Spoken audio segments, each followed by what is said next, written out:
What's up guys? I hope you are doing well. I am Veer. Welcome to Study IQ. Code देखे कितनी शानदार है. Past is a waste paper. Present is a newspaper. Future is a question paper. So read and write carefully. Otherwise life will be a tissue paper. देखिए तीन चीजें होती हैं. एक तो होता है हमारे पास में पास्ट, दूसरा होता है प्रेजेंट और तीसरा होता है फ्यूचर. अगर आप लोग इन दोनों पर फोकस देकर चलेंगे तो कभी भी लाइफ में कुछ नहीं कर पाएंगे. हमेशा जिस मोमेंट में आप लोग हैं उस मोमेंट में जीने की कोशिश कीजिए. और ये वर्ड नहीं है जो मैं बोल रहा हूँ कि बस मोमेंट में जीने की कोशिश कीजिए. इस चीज को फील करने की कोशिश कीजिए, क्योंकि जिस दिन आपने प्रेजेंट मोमेंट की जो स्ट्रेंथ है उसको फील करना स्टार्ट कर देंगे, उस दिन से ही आप इतनी अच्छी डायरेक्शन में चलना स्टार्ट हो जाएंगे और आप एक एक सेकंड का यूज करना स्टार्ट कर देंगे. मिनट और घंटे तो बहुत दूर की बात है, आप सेकंड भी काउंट करने लगेंगे. तो हमेशा कोशिश कीजिए कि अपने प्रेजेंट मोमेंट को अच्छे से यूज करने की कोशिश कीजिए. जैसे कि होता है कुछ नहीं यार अब नहीं करता हूँ, 1 घंटे बाद कर लूंगा, छोड़ना यार कल कर लेता हूं.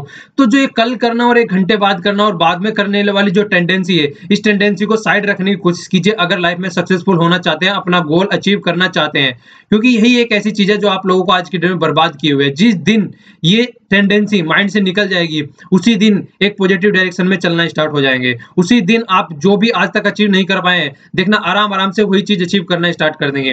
और ये कॉन्सेप्ट भी आप लोगों ने सुना होगा, अगर कोई काम भी आप 21 दिन तक लगातार कर लेते हैं तो ये साइंटिफिक प्रूवन फैक्ट है. अगर कोई भी काम आप 21 दिन तक लगातार कर लेते हैं, किसी भी तरीके से गिर के पढ़ के जैसे भी आप लोगों को करना है, बस 21 दिन तक किसी काम को आप लोग कर लीजिए, उसके बाद आपकी वो आदत बन जाएगा. और अगर एक बार कोई चीज आदत बन जाती है तो फिर आप सभी लोग जानते हैं कि आपकी जो भी आदतें हैं उसको करने के लिए आपको फोकस नहीं देना पड़ता है, वो अपने आप ही हो जाती हैं. ठीक है, जैसे कि आप लोग खाना खाते हैं, ऐसा थोड़ा ना है कि खाना खाते हुए कभी नाक में भी खाना चला जाता हो या कान में खाना खिलाते हो, मुंह में ही खाना जाता है सब लोगों का. तो इसी तरीके से वो आदत बन जाती है. ठीक है, तो इसीलिए कोशिश कीजिए कि किसी भी चीज को अपनी आदत बना लीजिए, फिर देखिए कितना मजा आता है लाइफ को जीने में. ओके, तो आज 12 जून है, देख लेते हैं हम कौन से द हिंदू के आर्टिकल और उसके बाद में न्यूज़पेपर का एनालिसिस करना है. ये यहाँ पर पेन ड्राइव कोर्सेज अवेलेबल है. पहले एसएससी बैंकिंग और दूसरे एग्जामों के लिए थे, लेकिन अब यूपीएससी के लिए भी अवेलेबल है. तो अगर इनसे रिलेटेड आपके माइंड में कोई भी क्वेरी हो इन कोर्स से रिलेटेड, ये पेन ड्राइव और टैबलेट के कोर्सेज हैं, यहाँ पर कॉल कर कर आप लोग कंफर्म कर सकते हैं. और इसके अलावा ये वेबसाइट भी है, यहाँ पर भी आप कॉन्टैक्ट कर सकते हैं. ठीक है, तो ये कोर्स जो बनाए गए हैं भूमिका मैम, गौरव सर और महिपाल सर के द्वारा बनाए गए हैं. ओके, ये वाला आर्टिकल नेपाल से रिलेटेड है और काफी अच्छा आर्टिकल लिखा गया है. खासकर आप लोगों को यहाँ पे मैं पूरा बैकग्राउंड देने की कोशिश करूंगा. मतलब ऐसा नहीं है कि जो आर्टिकल में लिखा है वही बताऊंगा. यहाँ पे मधेसी वाला क्या इशू है, चाइना के साथ में क्या क्या प्रॉब्लम चल रही है, चाइना का जो इंटरफेरेंस यहाँ पे बढ़ रहा है, इसके अलावा यहाँ पे पॉलिटिक्स क्या चल रही है, कॉन्स्टिट्यूशन में क्या प्रॉब्लम है, टेरिटरी किस तरीके से डिवाइड की गई है, वो सारा इशू मैं कोशिश करूंगा कि यहाँ पे आप लोगों का पूरा आर्टिकल समझ में आ जाए. यहाँ पे जो कि आज तक भी जितने आर्टिकल हम लोगों ने डिस्कस किए हैं, तो कंप्लीट जिस्ट दूंगा मैं आप लोगों को यहाँ पे. ओके, यहाँ पे देखिए थोड़ा सा सिस्टम चेंज करने की कोशिश की जा रही है एजुकेशन में. तो यहाँ पे योगा और संस्कृत को ऐड करने की बात चल रही है, तो उसी से रिलेटेड आर्टिकल है. तो यहाँ पे फोकस किया गया है, ये बोल रहे हैं कि इन सब चीजों को बच्चों पर फोर्स करने से, इंपोज करने से ज्यादा बेटर है कि आप टीचर की क्वालिटी पे ज्यादा फोकस करो. जिस तरीके से टीचर की क्वालिटी इंडिया में है, या फिर एडमिनिस्ट्रेशन जो चल रहा है आज की डेट में, बहुत सारे एजुकेशन सिस्टम हम लोग देख सकते हैं. हम लोगों ने बिहार का भी एग्जाम्पल लिया था. तो इन सब चीजों पे ज्यादा फोकस किया जाए एज कम्पेयर टू जो आप वैसे ही इंडिया में माना जाता है कि स्टूडेंटों के ऊपर मतलब बोझ लादा जाता है. तो और बोझ लादने की जरूरत नहीं है. जो इफेक्टिव ऑलरेडी अवेलेबल सिस्टम है उस पर ज्यादा फोकस करने की कोशिश करें. ओके, इसके अलावा जो ये वाला आर्टिकल है ये इजराइल से रिलेटेड आर्टिकल है. इजराइल और पैलेस्तीन वाला जो इशू आप लोगों ने सुना होगा, तो यहाँ पे 6 डे की जो वार हुई थी उसके बारे में जिक्र किया गया है. और उसको आज के डेट में 50 साल पूरे हो गए हैं. मतलब 10 जून को उसको 50 साल पूरे हो गए, तो उसी के उपलक्ष्य में ये आर्टिकल लिखा गया है.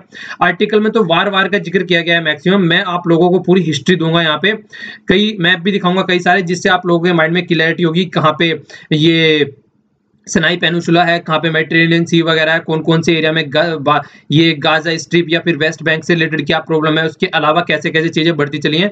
तो पूरे आर्टिकल को हम लोग अच्छे से डिस्कस करेंगे, पूरा हिस्ट्री के साथ मैं आप लोगों को बताऊंगा. जैसे कि आप सभी लोग जानते हैं मंडे में ये एडिटर से रिलेटेड आर्टिकल आता है, तो कोई काम का नहीं है. और ये भी कुछ आर्टिकल काम का नहीं है एग्जाम के पॉइंट ऑफ व्यू से. ओके, और यहाँ पे जो जिक्र किया गया है वो ग्रोथ का जिक्र किया गया है. जैसे कि हम लोग 8 से 10 आर्टिकल इससे रिलेटेड डिस्कस कर चुके हैं जब से डिमोनेटाइजेशन हुआ है. और क्वार्टर 4 पे जब से क्वार्टर 4 के एस्टिमेट आए तब से हमारा जीडीपी का ग्रोथ घटकर 6.1% पे आ गया है. ठीक है, जो कि 7 से ऊपर चल रहा था. तो इम्पैक्ट हम लोगों ने देखा था, मैक्सिमम आदमी बोल रहे हैं डिमोनेटाइजेशन का इम्पैक्ट पड़ रहा है, मैक्सिमम कुछ आदमी बोल रहे हैं कि प्राइवेट इन्वेस्टमेंट कम होता जा रहा है। कुछ आदमी बोल रहे हैं एनपीए की वजह से जो प्रॉब्लम आ रही है, ट्विन बैलेंस शीट प्रॉब्लम जो हमने देखी थी उसकी प्रॉब्लम चल रही है। कुछ आदमी बोल रहे हैं कि वर्ल्ड की इकोनॉमी में जो कि पहले पेट्रोलियम का प्राइस कम चल रहा था, अब वो पेट्रोलियम का प्राइस आराम से बढ़ना स्टार्ट हो गया है, तो उसकी वजह से भी इंपैक्ट देखने को मिल रहा है। तो वही सारी चीजें घूम फिर के आ रही हैं। तो वही फिर से यहाँ पे वही 2-4 बातें डिस्कस की गई हैं कि हम इस आर्टिकल को बहुत अच्छे से डिस्कस कर चुके हैं। और 2-4 बातें बस आप लोगों को देखना है तो यही देख लीजिए कि हमारी इकोनॉमी में देखिए 4 क्वार्टर होते हैं, ठीक है। जो स्टार्ट होता है वो अप्रैल से स्टार्ट होता है, तो अप्रैल मई जून, ठीक है। इसके बाद में जून के बाद में जुलाई अगस्त सितंबर अक्टूबर नवंबर दिसंबर जनवरी फरवरी मार्च, तो ये क्या हो गए हमारे पास में 4 क्वार्टर हो गए। तो इन 4 क्वार्टर में से अगर देखा जाए तो यहाँ पे 3 क्वार्टर के बारे में कोई बात नहीं करनी है। जो 4th क्वार्टर का भी एस्टिमेट्स है, यहाँ पे सारी गड़बड़ी हो गई है, जो भी इन्होंने सोचा था सब कुछ उसका उल्टा हो गया है। तो इसी की वजह से सारे आर्टिकल आ रहे हैं, क्योंकि इस क्वार्टर में जो कि अक्टूबर नवंबर दिसंबर वाला है, तो नवंबर वाले महीने में यहाँ पे डिमोनेटाइजेशन हुआ था, तो इसीलिए अदबद कर इस तरीके के आर्टिकल आ रहे हैं। तो हम सारी चीजें यहाँ पे डिस्कस कर चुके हैं इससे रिलेटेड। ओके, देखिए ये वाला केरला स्टेट से रिलेटेड है। जिस तरीके से हम लोगों ने देखा था कि सुप्रीम कोर्ट का ऑर्डर आया था, ऑर्डर क्या आया था कि जो हाईवे वगैरह है, नेशनल हाईवे और स्टेट हाईवे हैं, उसके आसपास तक 500 मीटर की डिस्टेंस पे कोई भी बाहर नहीं होना चाहिए। एक तो ये वाली बात चल रही थी, ठीक है। इसके मतलब कोई भी यहाँ पे मतलब शराब नहीं पीना चाहिए, ये मतलब निकल के आया था सुप्रीम कोर्ट का डिसीजन। इसके अलावा केरला में भी कई सारे खुद के उनके डिसीजन निकल के आए थे। उन्होंने बोला था कि 5 स्टार जो होटल है ओनली वहीं पर ही मतलब ये जो भी शराब वगैरह होती है, दारू वगैरह जो पिलाने को अलाउड किया जाएगा, इसके अलावा कहीं पर अलाउड नहीं किया जाएगा। तो कई तरीके की इस तरीके की जो पॉलिसी निकल के आई थी, उनकी वजह से जो प्रॉब्लम चल रही थी, वो एक तो सबसे बड़ी प्रॉब्लम देखने वाली आ रही थी, इनकी इकोनॉमी पे ऊपर बहुत ज्यादा इंपैक्ट पड़ रहा था। केरला स्टेट की बात चल रही है यहाँ पे। इसके अलावा एम्प्लॉयमेंट जनरेशन काफी कम हो गया था, और इसके अलावा जो टूरिज्म एक्टिविटी है उन पे भी इंपैक्ट पड़ा था, ठीक है। तो ये कई सारी चीजें देखने को मिली थी, जिसकी वजह से इनका जो रिवेन्यू था वो काफी कम होता जा रहा था। तो अब इन्होंने क्या किया है, उन सब चीजों को फिर से हल्के मतलब एक प्रेगमेटिक वे में लेके चले। ऐसा नहीं है कि सब जगह अलाउ कर दिया गया है। अब इन्होंने अलाउ तो किया है, जैसे कि 5 स्टार होटल है, तो 5 स्टार होटल में इन्होंने अलग स्टेप्स लिए हैं। 5 स्टार होटल के इनके अलग स्टेप्स हैं, जो 4 और 3 स्टार होटल में इन्होंने अलग स्टेप लिए हैं इन सब चीजों को रिवाइव करने के लिए, ठीक है। तो इनके स्टेप क्या लिए गए यहाँ पे इनके द्वारा, तो 3 स्टार एंड जो 3 स्टार और 4 स्टार है वो तो यहाँ पे मतलब लिकर वगैरह प्रोवाइड करा सकते हैं, और जो 2 स्टार वाले हैं वो वाइन और बियर वगैरह प्रोवाइड करा सकते हैं। तो ये थोड़ा सा पॉलिसी में इन्होंने चेंज करने की कोशिश कीजिए, एक बार हल्का सा में डिफरेंस देख लीजिए तो यहाँ पे आप लोगों को समझ में आएगा। देखिए ये होती है यहाँ पे बियर की बात की गई, लिकर की और वाइन की, इस तरीके से मतलब ये चीजें दिख रही हैं। आप लोगों को यहाँ पे एक चीज देखने को मिलेगी, ये पूरी एक कैन है, ठीक है ना, बियर की। इसके बाद में फिर क्या हो गया, ये लिकर का एक गिलास हो गया, इसके बाद में वाइन हो गया। तो आप लोगों को यहाँ पे दिख रहा होगा ये फुल कैन फुल भरी हुई है, ठीक है। तो इसमें ओनली 5% एल्कोहल है। इसके बाद में फिर ये गिलास हो गया, इसमें 7% एल्कोहल है वाइन का, और यहाँ पे ये लिकर का। इसके बाद में जो वाइन हो गया यहाँ पे 12% एल्कोहल है। तो इनमें डिफरेंस क्या होता है, सबसे बड़ा डिफरेंस ये होता है कि जैसे जैसे आप आगे बढ़ते जाओगे तो क्वांटिटी तो घटती चली जाएगी, पर लेकिन जो अल्कोहल की मात्रा है वो बढ़ती चली जाएगी यहाँ पे, ठीक है ना। जो टोटल इनका वॉल्यूम है वो तो डिक्रीज होता जा रहा है, पर लेकिन अल्कोहल की क्वांटिटी बढ़ती जा रही है, जिसकी वजह से ये बहुत ही ज्यादा आगे जितना बढ़ता चला जाता है उतना ही ज्यादा यहाँ पे नशा करते चले जाते हैं सारे। तो कोशिश कीजिए, अगर मान लीजिए मतलब कभी पार्टी वगैरह में अगर कोई कुछ पी रहा है तो कोशिश कीजिए कि बियर पीजिए बस, ठीक है। तो इन सब चीजों पे न जाइए, क्योंकि ये सारी फिर प्रॉब्लम क्रिएट करना स्टार्ट हो जाती है, क्योंकि ये एक ऐसी चीज है जिसको पीने के बाद में आदमी किसी न किसी हद तक अपने आप को कंट्रोल कर पाता है, पर लेकिन इनके आगे चलते ही फिर क्या होना होता है, कंट्रोल खोना स्टार्ट कर देता है। तो देखिए यही चीजें हैं, मतलब कोशिश की जाए तो इसीलिए यहाँ पे भी इसी तरीके से एस्टिमेशन लगाया गया है कि जो अच्छे खासे होटल होते हैं वहां पे फिर भी अगर ज्यादा लेवल की पिला दी जाए तो वहां पे एक अच्छी फैसिलिटी अवेलेबल होती है, तो वहां पे चीजों को कंट्रोल किया जा सकता है। पर लेकिन जैसे कि ढाबे वगैरह खुले होते हैं, अगर यहाँ पे ये सब चीजें प्रोवाइड कराई जाती हैं तो यहाँ पे क्या होता है, आदमी आउट ऑफ कंट्रोल हो जाएगा, तो आसपास वाले एरिया में दंगा मचाएगा, फिर वो सारी चीजें एक्टिविटी देखने के लिए आएंगी, ठीक है। हालांकि पीनी तो कुछ भी नहीं चाहिए, इससे अच्छा तो अपना पानी पी लो, वो ज्यादा बेटर रहेगा। चलिए, पर फिर भी रोका किसी को जा नहीं सकता है, इनका ही सबसे ज्यादा रिवेन्यू। देखिए प्रॉब्लम ये है, स्टेट गवर्नमेंट इनको बंद भी नहीं कर सकती है, क्यों, क्योंकि इनसे सबसे ज्यादा रिवेन्यू जनरेट होता है गवर्नमेंट को। तो जहां से रिवेन्यू जनरेट होता है, अगर वही चीजें बंद कर देंगे तो फिर दूसरी सिक्योरिटी की स्कीम किस लिए चलाई जाएगी। तो इनको सबसे अच्छा सिस्टम यही है, इनको अगर रोकना है तो खुद इनको पीना अगर छोड़े आदमी, तो तब जाके फिर क्या करेगा, फिर गवर्नमेंट भी एक तरीके से वही हो जाएगी, कुछ उसके हाथ में नहीं रहेगा काम करने के लिए, तो फिर तो अपने आप ही बंद हो जाएगा। तो सबसे बड़ी डिपेंडेंसी है वो हम लोगों के ऊपर है। अगर इसको हम लोग कंज्यूम करना छोड़ दें तो आराम से चीजें कंट्रोल में आने स्टार्ट हो जाएगी। और ये इसी के लिए नहीं है, बीड़ी सिगरेट और तंबाकू उन सबके लिए भी है। ओके, ये नीचे वाला आर्टिकल यूएसए से रिलेटेड है। जिस तरीके से यूएसए में मतलब तब से इलेक्शन हुआ है, डोनाल्ड ट्रंप चुन के आए, तब से लेके वहां पे प्रॉब्लम चल रही है। प्रॉब्लम ये चल रही है कि यहाँ पे जो इलेक्शन हुआ है उसमें ये माना गया कि रशिया का उसमें हाथ था, मतलब रशिया के हैकर ने उनके इलेक्शन को हैक किया है। तो इसकी वजह से कई सारी चीजें देखने को मिली यहाँ पे, जिसमें से सबसे इंपॉर्टेंट थी एफबीआई के डायरेक्टर जो जेम्स कोमे थे, उसको हटा दिया गया था डोनाल्ड ट्रंप जी के द्वारा। और उन्होंने ये बोला था कि मैं बहुत ही करीब आ गया था केस को सोल्व करने के, और इसीलिए मुझे हटा दिया गया, क्योंकि डोनाल्ड ट्रंप का ये पता चल जाता है कि वो इसमें इन्वॉल्व थे, वो इसमें संलिप्त पाए गए थे। ठीक है, तो इसी बात को लेके यहाँ पे जिक्र किया गया। हमारे किसी काम का नहीं है, वैसे पहले भी आप लोगों को इसके बारे में बता चुका हूँ। निक्सन के साथ में भी इसका कंपेयर किया जाता है, उस टाइम पे वाटर गेट का स्कैंडल हुआ था यहाँ पे। तो इन दोनों को वो किया जाता है कि जिस तरीके से उस टाइम पे ट्रबल में पड़ गए थे इनके प्रेसिडेंट, इसी तरीके से डोनाल्ड ट्रंप भी ट्रबल में पड़ सकते थे। तो इसीलिए इन्होंने क्या किया, एफबीआई के जो डायरेक्टर थे उनको हटा दिया, ताकि इन्वेस्टिगेशन प्रॉपर वे में ना चल सके और ये इन्वेस्टिगेशन को हैंडल कर सके अपने हिसाब से। ओके, नेक्स्ट वाला आर्टिकल जो है वो नेपाल से रिलेटेड है। यहाँ पे ये देखिए इंडिया हो गया और इसके पास में यहाँ पे नेपाल है, बिल्कुल इधर चाइना हो गया, इधर इंडिया हो गया। ठीक है, तो यहाँ पे जो इंडिया के सारे स्टेट है वो इसको टच करते हैं। तो मैक्सिमम जो बफर स्टेट इसको माना जाता है, मतलब दोनों के बीच में एक स्टेट है नेपाल, मतलब कंट्री है। तो इसी के बारे में आर्टिकल आया हुआ है। यहाँ पे थोड़ा सा आप इसको जूम करके देख लीजिए, यहाँ पे चीजें समझ में आएगी। ये हो गया नेपाल, तो यहाँ पे कंप्लीट नेपाल है ये। इसको पूरे मैप को ढंग से समझाऊंगा, चीजें क्या है सारी अच्छे से बताऊंगा, एक बार आर्टिकल देख लीजिए आप लोग। ठीक है, नेपाल में अभी 7 जून को इलेक्शन हुए, ठीक है ना, मतलब इलेक्शन काइंड एक तरीके से। तो यहाँ पे क्या हुआ, प्राइम मिनिस्टर जो शेर बहादुर देउबा ये चुन के आए हैं प्राइम मिनिस्टर। ठीक है ना, तो इन्होंने प्राइम मिनिस्टर की शपथ ले ली है। तो ये न्यू प्राइम मिनिस्टर है, तो न्यू प्राइम मिनिस्टर तो है ये, पर लेकिन 4th टाइम ये प्राइम मिनिस्टर बन रहे हैं। तो 4th टाइम प्राइम मिनिस्टर बन रहे हैं। पहले वाले ने रिजाइन दे दिया, इलेक्शन नहीं हुआ, इलेक्शन नहीं हुआ, पहले वाले ने रिजाइन दे दिया और अब ये प्राइम मिनिस्टर बने। इलेक्शन तो अभी आगे होने वाले हैं।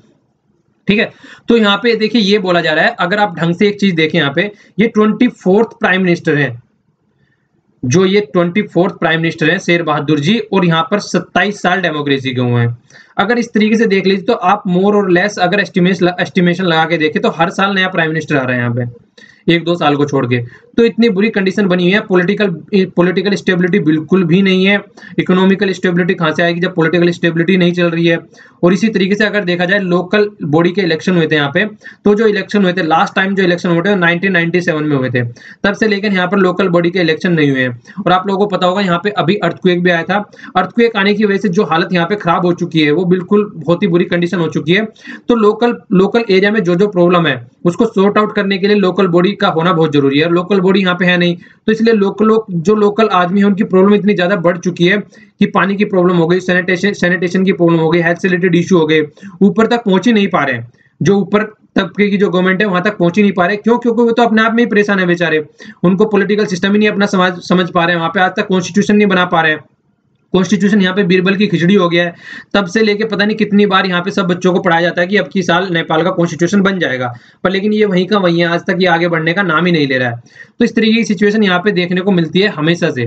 ठीक है, पर लेकिन अब ये बताया जा रहा है कि यहाँ पे अगर इलेक्शन हो जाते हैं जो कि यहाँ पे चल रहे हैं, तो एस्टिमेशन लगाया जा रहा है कि 5 बिलियन यहाँ पे स्पेंड किए जाएंगे इंफ्रास्ट्रक्चर डेवलप करने में और सोशल सर्विस प्रोवाइड कराने में। ठीक है, इसके अलावा देखिए मधेसी की प्रॉब्लम चल रही है और कॉन्स्टिट्यूशन की प्रॉब्लम चल रही है। ये क्या है मैं आप लोगों को ये समझाता हूँ अभी। ये देखिए मैप देखिए, यहाँ पे आप लोगों को समझ में आएगा। ये नीचे वाला हो गया तराई वाला रीजन, ठीक है, ये वाला तराई वाला रीजन हो गया। तो जो हिमालय के फुटहिल वाला एरिया आप लोग बोल सकते हैं, यहाँ पे माउंट एवरेस्ट हो गया। इसके अलावा इसके ऊपर थोड़ा हिली वाला रीजन हो गया, तो हिल से जैसे जैसे नीचे चले जाते हैं तो उसको तराई वाला रीजन बोलते हैं। और इसके अलावा वो ऊपर माउंटेन वाला रीजन हो गया, ठीक है ना। तो ये वाला यहाँ पे एरिया है। तो इस एरिया को अगर आप ढंग से देखें तो यहाँ पे जो नीचे वाला एरिया है, खासकर इस वाले एरिया में मधेसी कम्युनिटी पाई जाती है। मधेसी कम्युनिटी पाई जाती है उस एरिया में, और खासकर जो इनका कनेक्शन है, जो यहाँ पे इंडिया वाला एरिया हो गया, यूपी और बिहार वाले एरिया से खासकर इनका कनेक्शन बहुत ज्यादा है, मतलब इनके रिलेशन बहुत ज्यादा है यहाँ पे दोनों के बीच में। ठीक है, तो मैक्सिमम ये कम्युनिटी ये माना जाता है कि इंडियन ओरिजिन की कम्युनिटी इसको काउंट करते हैं इस तरीके से। तो मैक्सिमम जो पॉपुलेशन है यहाँ पे कनेक्शन जो है वो उनका इंडियन कम्युनिटी के साथ में है। ओके, तो हुआ क्या है, ये इंडियन कम्युनिटी के साथ में इनका कनेक्शन था। तो ये कनेक्शन की वजह से ये क्या चाह रहे थे कि यहाँ पे जो अब नया कॉन्स्टिट्यूशन बन के आया है, उसने क्या किया है, उस कॉन्स्टिट्यूशन के हिसाब से 7 प्रोविंस बना दी गई हैं। अब जो 7 प्रोविंस बनाई गई हैं यहाँ पे, तो देखिए आप लोगों को देखने को मिल रहा होगा, एक तो ये हो गई यहाँ पे फर्स्ट, ठीक है, सेकंड वाली ये हो गई, ओके, थर्ड वाली ये हो गई, और 4th वाली ये हो गई, और 5th हो गई, फिर 6th हो गई, और फिर 7th हो गई।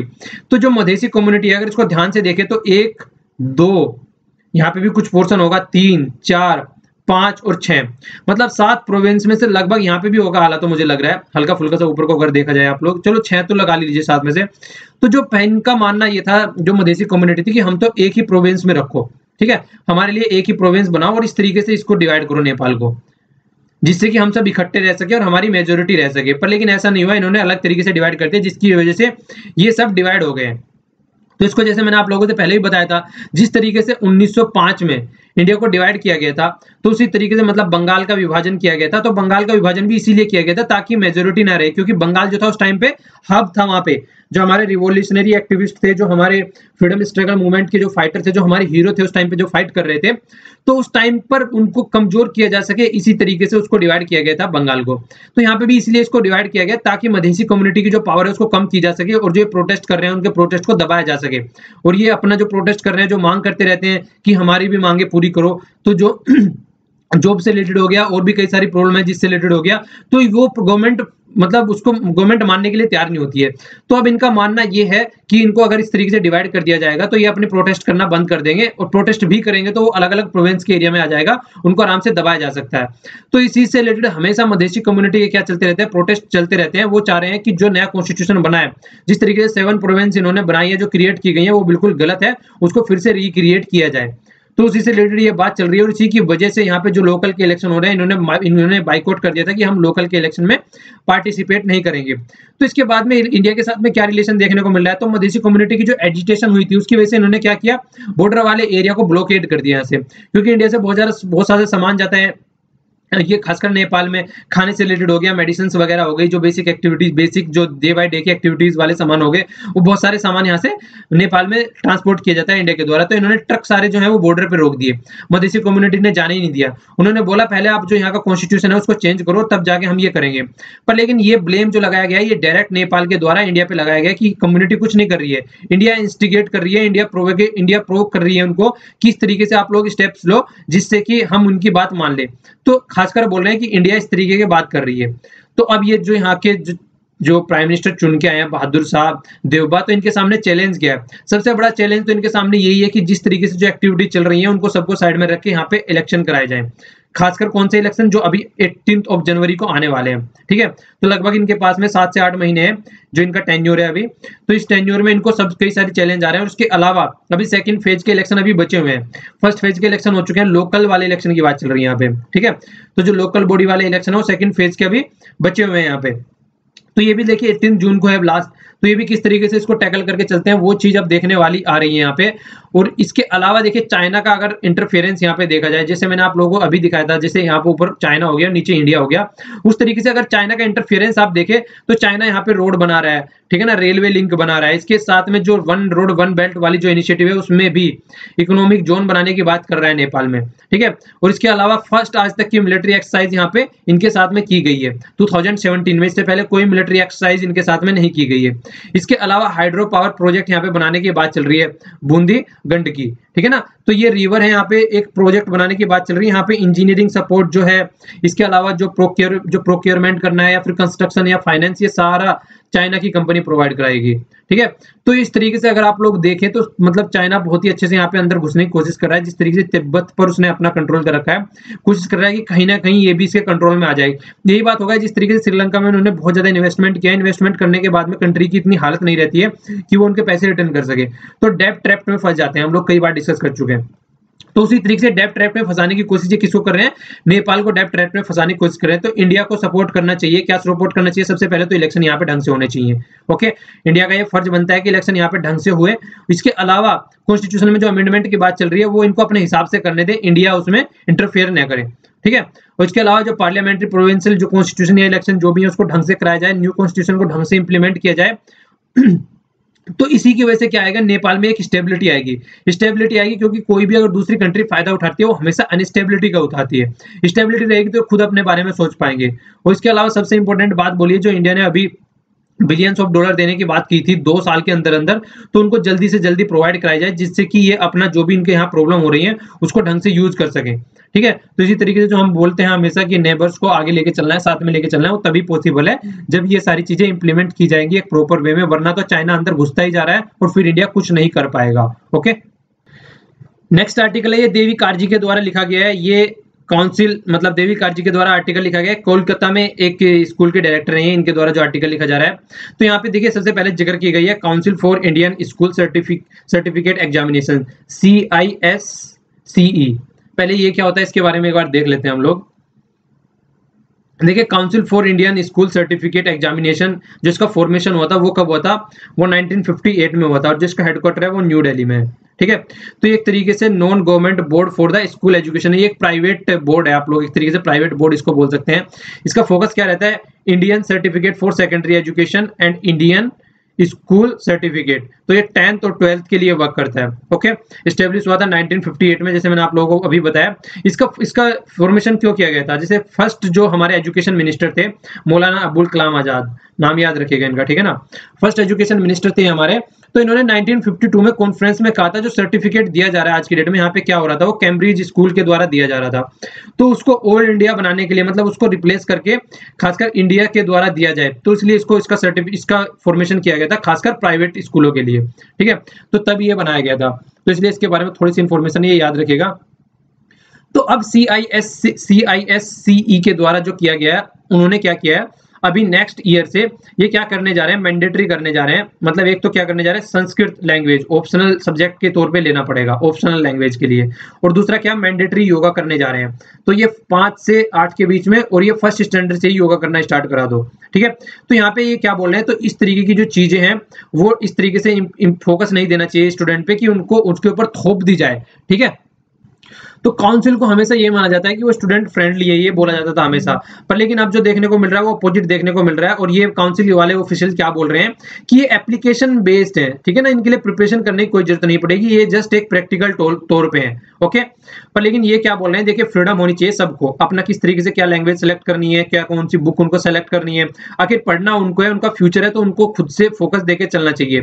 CISC को बोला गया था कि ये मिनिमम यहाँ पे मॉनिटरिंग करेगी, पर लेकिन आज की डेट में अगर देखा जाए तो ये आज की डेट में बिल्कुल अंदर घुस चुके हैं, करिकुलम में भी जाके कि कौन सी बुक कहाँ पे लगानी चाहिए वो भी ये मतलब इस तरीके का इंटरफेयर कर रहे हैं, जबकि इस तरीके का कोई इनके पास में था ही नहीं हक। इनको बस ये बोला गया था कि ये अपना सर्टिफिकेशन प्रोवाइड कराएंगे, पर लेकिन अब तो ये बिल्कुल इंटरनल फोकस कर रहे हैं आज की डेट में, मतलब ये भी बता रहे हैं कि कौन कौन सा सब्जेक्ट पढ़ाया जाए और कौन कौन सी बुक वहां पे लगाई जाए। तो इनको फोकस देना चाहिए टीचर की क्वालिटी पे, टीचर की ट्रेनिंग कराने में फोकस देना चाहिए इनको, टीचर के डेवलपमेंट पे इनको फोकस देना चाहिए। और जिस तरीके से इंडियन एजुकेशन को पहले से ही ब्लेम किया जाता है कि वहाँ पे इतने सारे मतलब बच्चों को बैग के नीचे लाद दिया जाता है वहाँ पे, इसीलिए वहाँ पे बच्चे ढंग से उनका माइंड का ग्रोथ नहीं हो पाता है, तो वो सब चीजें पहले से ही बोली जाती है। तो अपना टाइम और एनर्जी है वो एडमिनिस्ट्रेशन को सही करने में और इंपॉर्टेंट जो एग्जाम है उन पर फोकस करने में करें, और खासकर टीचर की ट्रेनिंग पे फोकस करने में करें। क्यों, क्योंकि देखिए जिस तरीके से मतलब आज की डेट का जो सिस्टम है उसको ढंग से फॉलो करके नहीं चल रहे हैं हम, नई नई चीजें और ऐड कर दो यहाँ पे आगे। तो जो हमारे पास में जो अवेलेबल रिसोर्सेज है, जो अवेलेबल सिस्टम है, उसका इफेक्टिवली यूज करो। ठीक है, उसका इफेक्टिवली यूज करो, वरना जो आप नई नई चीजें थोप रहे हैं इनके ऊपर, ये और डाइल्यूट हो जाएगा। जो प्रेजेंट सिस्टम है, एग्जिस्टिंग जो सर्विस प्रोवाइड करा रहे हैं वो भी ढंग से प्रोवाइड नहीं कराएंगे, और आगे वाली तो दूर छोड़ दीजिए। तो इसीलिए जो अच्छे से जो चीजें कर रहे हैं पहले उनको तो ढंग से करो, पहले उसमें तो एक्सीलेंस अपनी हासिल करो, तभी तो आगे चलने का कोई फोकस बनता है। लेकिन आप है कि नई नई चीजें और डाले जा रहे हैं इस पे, तो ये कंप्लीटली क्रिटिसाइज कर रहे हैं गवर्नमेंट के, ये खासकर इसके CISC के इस स्टेप को। और ये थोड़ा सा इसमें छूट गया एक बार, ये नेपाल वाला आर्टिकल देख लीजिए। यहाँ पे नेपाल की कैपिटल जो है काठमांडू है, जो करेंसी है यहाँ पे रूपी है। ये रूपी करेंसी इसलिए बताना जरूरी था थोड़ा, जैसे कि अभी डिमोनेटाइजेशन हुआ था तो नेपाल में भी बहुत ज्यादा प्रॉब्लम पड़ गई थी इसकी वजह से, डिमोनेटाइजेशन की वजह से, क्योंकि वहाँ पे हमारी जो करेंसी है बहुत लार्ज स्केल पे यूज होती है। तो इसलिए वहाँ पे भी हमको अपनी करेंसी प्रोवाइड कराने की जरूरत थी, जिससे कि वहाँ पे चीजें सेटल हो सके आराम से। तो इसीलिए देखिए ये इस तरीके की प्रॉब्लम पड़ जाती है काफी, तो ये भी मतलब सोचने वाली बात होती है। तो स्टेप्स जो लेने चाहिए खासकर अपने पड़ोसी से रिलेटेड, जो नेबरहुड की बात चल रही है फर्स्ट, तो एक वो ढंग से लेने चाहिए खासकर, क्योंकि बहुत बाद में जाके उनको हमने रूपी प्रोवाइड कराई, हमारे यहाँ खुद के लिए नहीं थी अवेलेबल। तो ये भी आप लोग याद रख सकते हैं। ओके, आइए अब नेक्स्ट आर्टिकल देखते हैं। नेक्स्ट आर्टिकल देखिए, ये इजराइल से रिलेटेड है। यहाँ पे जो बात की गई है, ये बात की गई है 6 डे वार की बात की गई है। 50 साल जो है लगभग कंप्लीट हो चुके हैं ऑक्यूपेशन करने के, मतलब ऑक्यूपेशन किया हुआ है इजराइल ने। देखिए हुआ क्या था एक्चुअली, थोड़ा सा आप लोग समझेंगे तो चीजें अभी समझ में आनी स्टार्ट हो जाएगी। पहले ये वाला देखिए एक बार, ठीक है। बिफोर वार 5 जून को वार स्टार्ट हुई 1967 में, ठीक है। आफ्टर वार 11 जून को खत्म हो गई, तो 6 दिन हो गए। तो 6 दिन हो गए तो मतलब क्या हो गया यहाँ पे 1967 में। तो यहाँ पे इजराइल देखिए, ये वाला पहले इजराइल माना जाता था, ठीक है। इसके बाद में इजराइल देखिए, ये वाला इजराइल हो गया पूरा, ये घूम के मतलब 6 दिन के अंदर अंदर क्या हालत कर डाली। तो ये कंडीशन हो गई थी। तो कंडीशन क्या हुई थी एक्चुअली, स्टार्ट कहाँ से हुई थी, जो इजिप्ट के जो प्रेसिडेंट थे उस टाइम पे, ठीक है ना, तो इजिप्ट के जो प्रेसिडेंट थे, तो यहाँ पे सनाई पेनिनसुला की बात चल रही है, एक बार ये भी आप लोग देख लीजिए, यहाँ पे आप लोगों को ढंग से समझ में आएगा। ये हो गया सनाई, ठीक है ना, इसको सनाई पेनिनसुला बोलते हैं पूरा इसको, यहाँ पे आप लोगों को दिख रहा होगा ये, ओके। यहाँ पे इजिप्ट हो गया, यहाँ पे ये वाला जो पोर्शन है इसको पूरा सनाई पेनिनसुला बोलते हैं, ठीक है। तो ये कई बार न्यूज में आ जाता है, तो इसको थोड़ा सा याद रखेगा आप लोग। यहाँ पे क्या हो गया, जॉर्डन हो गया, यहाँ पे इजराइल हो गया, ओके, यहाँ पे सऊदी अरेबिया हो गया, तो थोड़ा सा इसको याद रखेगा मैप में आप लोग। और इसके बारे में हम लोग अभी जिक्र करेंगे। ये हो गया गाजा स्ट्रिप हो गया, और ये हो गया वेस्ट बैंक हो गया। यहाँ पे इसके बारे में हम लोग अभी जिक्र करेंगे, और इसका भी जिक्र आएगा गोलान हाइट्स का, ओके। ये सीरिया हो गया, यहाँ पे लेबनान हो गया, जॉर्डन हो गया, जैसे आप लोग देख रहे हैं सारा मेडिटेरेनियन सी हो गया, ठीक है। आइए अब चलते हैं आर्टिकल की तरफ को। तो जो इजिप्ट के प्रेसिडेंट थे गमाल अब्दुल नासिर जी, तो इन्होंने क्या किया, वहां पे पायलट जो इनका एयर बेस था वहां पे, तो वहां पे उनको पायलट को एड्रेस किया और उनको बोला कि हम मतलब अपना कुछ स्टेप्स लेने जा रहे हैं, और फिर वहां से उसको रीमिलिटराइज कर दिया, जो सनाई पेनिनसुला मैंने आप लोगों को बोला है, ठीक है। तो जैसे इन्होंने उसको रीमिलिटराइज किया, तो उसके वन वीक पहले, ठीक है ना, रीमिलिटराइज कर दिया था उसको जहां पे एड्रेस कर रहे थे। और फिर 1 वीक लेटर क्या हुआ, इजिप्ट और जॉर्डन जो कि कोल्ड वार से ही एनिमी थे, इजिप्ट हो गया और जॉर्डन हो गया, ये हमेशा एनिमी थे कोल्ड वार से, इन्होंने साइन किया जॉइंट डिफेंस एग्रीमेंट, ठीक है। तो जैसे इन्होंने जॉइंट डिफेंस एग्रीमेंट साइन किया, तो क्या हुआ, इजराइल के कान खड़े हो गए। इजराइल ने बोला कुछ ना कुछ पंगा होने वाला है, तो इजराइल ने क्या किया, इसको एज ए वार के तौर पे ले लिया। तो 5 जून को within 6 day Jordan Egypt agreement के 5 दिन के फिर क्या हुआ, उसके अंदर ही इजराइल ने मतलब सरप्राइज अटैक कर दिया इजिप्ट पर सरप्राइज अटैक कर दिया। ओनली 1 डे के अंदर अंदर, जो कि पूरा सनाई पेनिनसुला था जहां पे इन्होंने वो किया था, 1 डे के अंदर अंदर उसका पूरा कंट्रोल, पूरा इनकी जो एयरफोर्स थी उसको डिस्ट्रॉय कर दिया, ओके। तो ये इन्होंने पूरा 1 डे के अंदर कर दिया। और फिर नेक्स्ट 6 डे में क्या हुआ, इजराइल ने कैप्चर क्या कर लिया, एंटायर सनाई पेनिनसुला और गाजा स्ट्रिप इजिप्ट से, ठीक है। एक बार यहाँ पे देखिए, सनाई पेनिनसुला और गाजा स्ट्रिप ये हो गया, तो ये इजिप्ट से पूरा इन्होंने कंट्रोल कर लिया, ओके। इसके बाद में क्या किया, वेस्ट बैंक और ईस्टर्न जेरूसलम वाला जॉर्डन से ले लिया। तो जॉर्डन से इन्होंने कौन से वाला पोर्शन ले लिया, ये वाला देखिए, इस वाले में समझ में आएगा, ये हो गया वेस्ट बैंक, ठीक है ना, वेस्ट और जेरूसलम ये हो गया।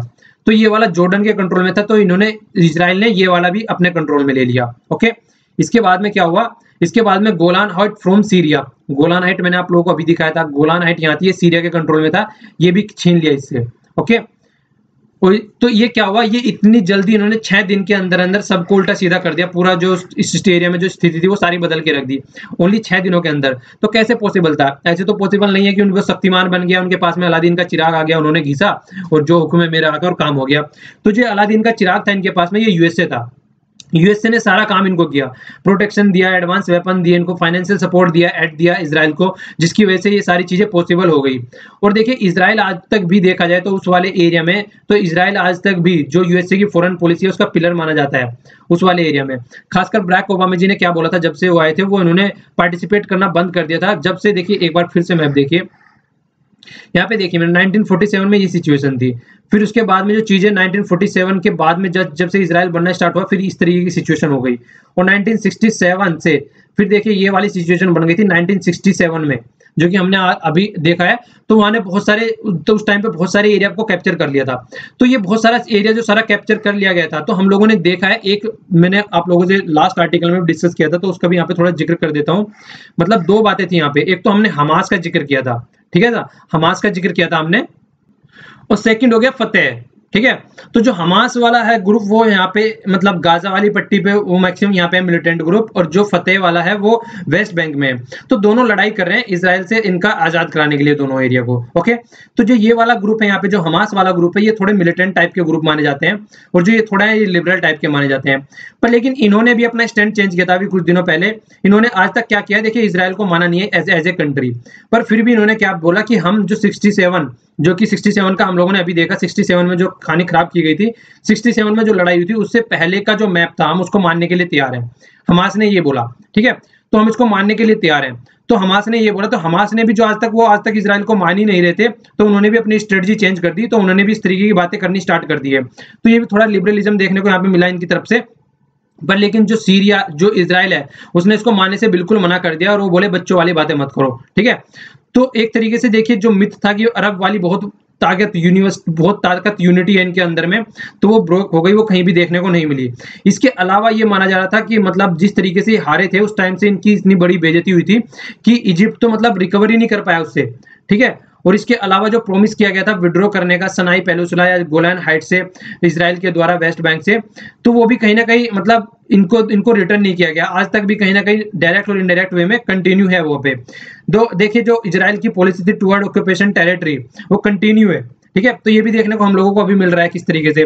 पर लेकिन अगर ढंग से देखा जाए, जो सितंबर 1967 में खार्तूम जो की कैपिटल है सूडान की, ठीक है, याद रखिएगा खार्तूम सूडान की कैपिटल है। सूडान, साउथ सूडान की बात नहीं कर रहा हूँ, साउथ सूडान की कैपिटल क्या है।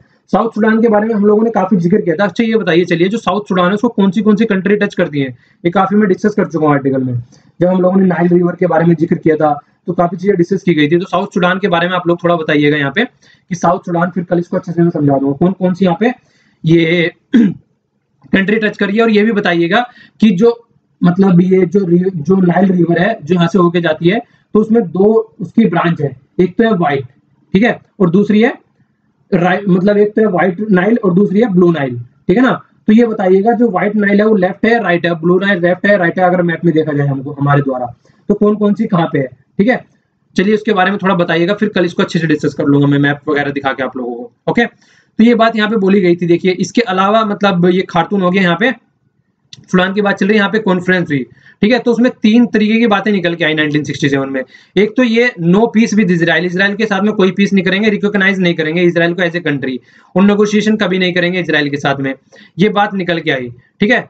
तो इसके बाद में क्या हुआ, एग्रीमेंट हुआ फिर चल के 1990s में, काफी टाइम बाद इस्टेब्लिशमेंट मतलब पैलेस्टीन ऑथोरिटी और वेस्ट बैंक के द्वारा मतलब यहाँ पे क्या किया गया, ओस्लो अकॉर्ड हुआ। ओस्लो कहाँ पे है, नॉर्वे की कैपिटल है। नॉर्वे कहाँ पे है, थोड़ा सा आप लोग देख लीजिए, नॉर्वे यहाँ पे हो गया, तो इसकी कैपिटल है ओस्लो।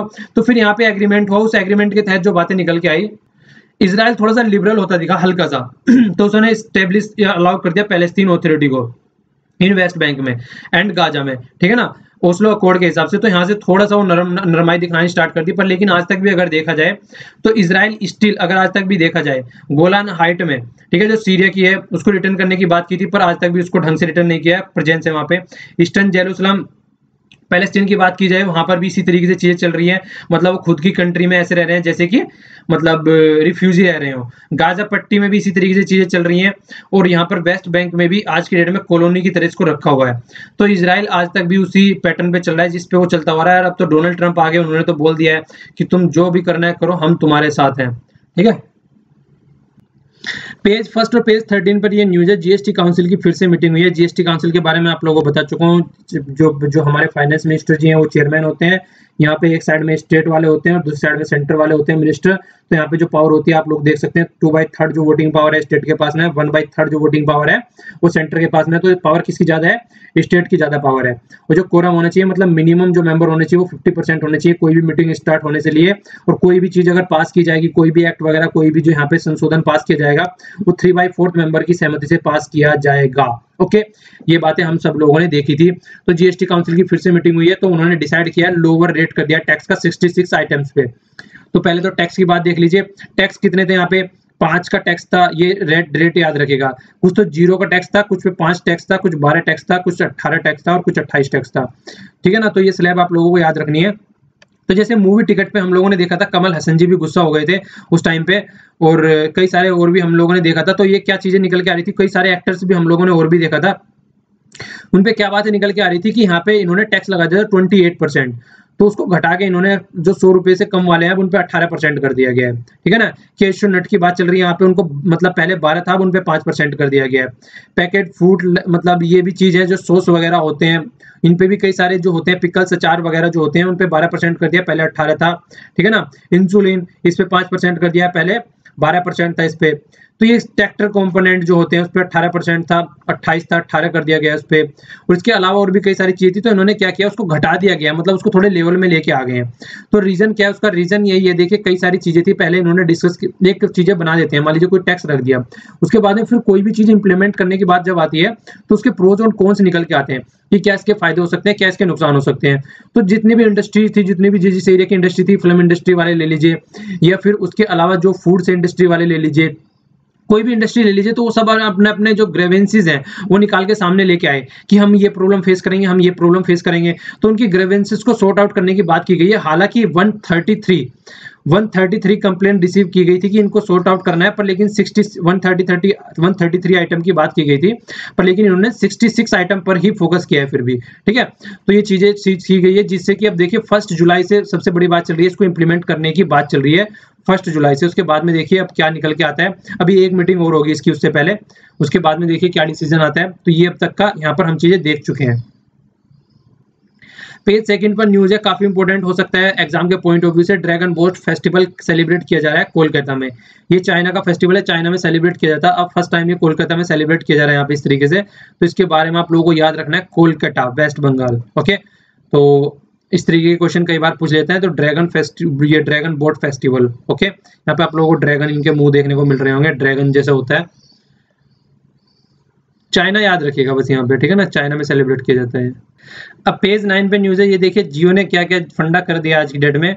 आज की डेट में जो ऐप के पीछे दुनिया पागल हो चुकी है, इंडिया में खासकर, इंडिया ने सरपास कर दिया यूएसए को। देखिए यहाँ पे ये यूएसए वाली लाइन हो गई, ये ब्राजील हो गया, ये इंडिया हो गया, ये रशिया हो गया, ये इंडोनेशिया हो गया। तो सबसे आगे जो चल रहा था यहाँ पे यूएसए, आप लोगों को यूएसए वाली लाइन देखने को मिल रही है। अब ये वाला देखिए एक्सपोनेंशियल ग्रोथ हो रहा है हमारा, ठीक है। तो कोई भी ऐप, इतने ऐप डाउनलोड किए जा रहे हैं इंडिया में आज की डेट में। तो country maximum number of Google play store से ऐप डाउनलोड किए गए हैं लास्ट ईयर, तो इंडिया सबसे टॉप पे आ चुकी है, ठीक है। तो आप लोगों को याद रखना है कि किस तरीके से हमारे यहाँ पे इंडस्ट्री बढ़ रही है, आने वाले टाइम में कम नहीं होने वाली और ज्यादा ही ज्यादा होने वाली है। खासकर अच्छी बात है ये, देखिए जिस तरीके से एक्टिविटी हो रही है तो वो फायदेमंद ही रहेगी हमारी सोसाइटी के लिए, डिजिटल एक्टिविटी ज्यादा होंगी। खासकर कुछ ऐप हैं जैसे कि भीम ऐप वगैरह हो गए, ये कुछ अच्छे अच्छे ऐप हैं, ये तो आप लोग अपने उसमें रखा ही कीजिए। हेल्थ से रिलेटेड कोई ऐप हो गया, जिससे कि आप लोग भी अपना चीजों को ढंग से देख सकें और भी फैसिलिटी का एंजॉय कर सकें।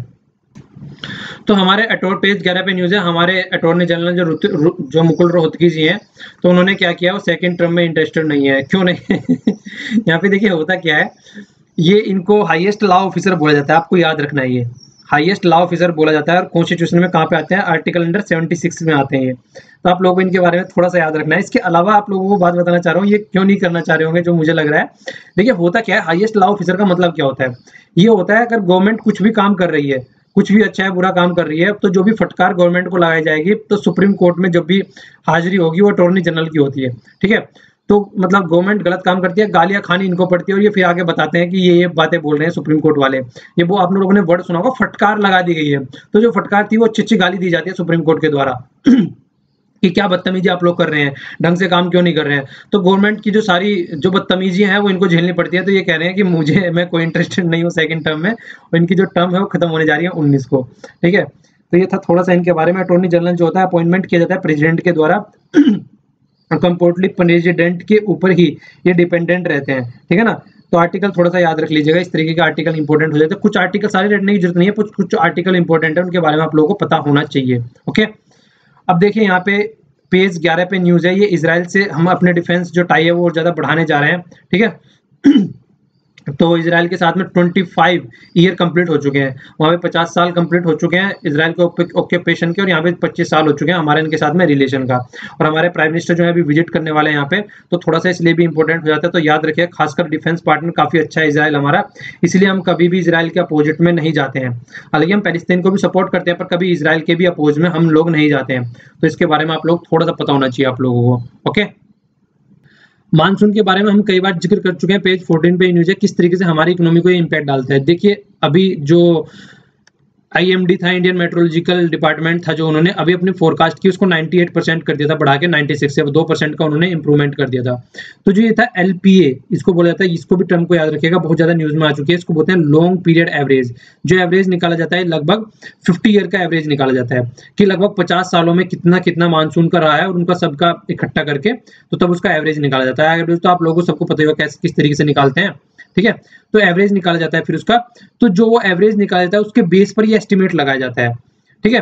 तो जो मार्जिन लगाया जाता है 4% का लगाया जाता है, जिस तरीके से हमने इन्फ्लेशन का देखा था। इन्फ्लेशन में जो रखना है हमको 4 पे रखना है, पर 2% प्लस माइनस कर लेते हैं, मतलब 2 से और 6 के बीच में होना चाहिए, ठीक है। तो इसी तरीके से मान लीजिए इनका 98% हो गया, तो 4% का प्लस माइनस लगा के चलते हैं। मतलब 4% का मतलब ये है कि या तो ये 102 तक हो सकता है, ठीक है, और या फिर कितने तक हो सकता है, ये 40 में से घटा दो 94 तक हो सकता है। ठीक है, तो 94 96 तो थोड़ा सा एस्टिमेट इस तरीके से लगाया जाता है। तो यहाँ पे ये बोला है कि मानसून जो कंसीडर किया जा रहा है, नॉर्मल किया जा रहा है, तो 96 से और मैक्सिमम कितना लगा लिया जा रहा है, 104 के बीच में इन्होंने लगा लिया है। ठीक है, 1-2% का देखिए ज्यादा इंपैक्ट नहीं पड़ता है, वो तो जरा सी चीजों पे बहुत सारी एक्टिविटी होती है जिसकी वजह से इधर उधर हो जाता है, तो थोड़ा सा एस्टिमेट मोटा मोटा लगाते हैं यहाँ पे, बिल्कुल इतना एक्यूरेट नहीं होती है चीजें। तो मानसून देखिए इंडिया में बहुत ही ज्यादा इंपॉर्टेंट हो जाता है, खासकर इंडिया वाले पोर्शन के लिए। तो 70% जो एनुअल रेनफॉल होता है, तो मतलब जितना भी एनुअल रेनफॉल हो रहा है उसका लगभग 70% जो है मानसून से होता है। तो मानसून से ही मैक्सिमम जो हमारे यहाँ पे एक्टिविटी होती है वो मानसून के ऊपर ही डिपेंडेंट होती है। 80 million people in village area depend on the agriculture, और एग्रीकल्चर डिपेंड ऑन मानसून। तो देखिए इनडायरेक्ट वे में डायरेक्टली 80 मिलियन पीपल जो है मानसून के ऊपर डिपेंड हो गए। अकाउंट अबाउट 50% अपनी जीडीपी में काउंट करते हैं, अगर सारी एक्टिविटी इससे रिलेटेड देखा जाए तो आप लोग समझ सकते हैं कितना ज्यादा इंपॉर्टेंट है हमारे लिए ये मानसून का आना। तो इसलिए मानसून बहुत ही ज्यादा इंपॉर्टेंट है, थोड़ा सा याद रखिएगा। पेज 18 पे न्यूज है, ये राफेल नडाल ने फ्रेंच ओपन जीत लिया है। तो देखिए इनको फ्रेंच ओपन का किंग भी इनको बोला जाता है, तो स्टान वावरिंका को इन्होंने हराया, याद रखिएगा फ्रेंच ओपन। ओके,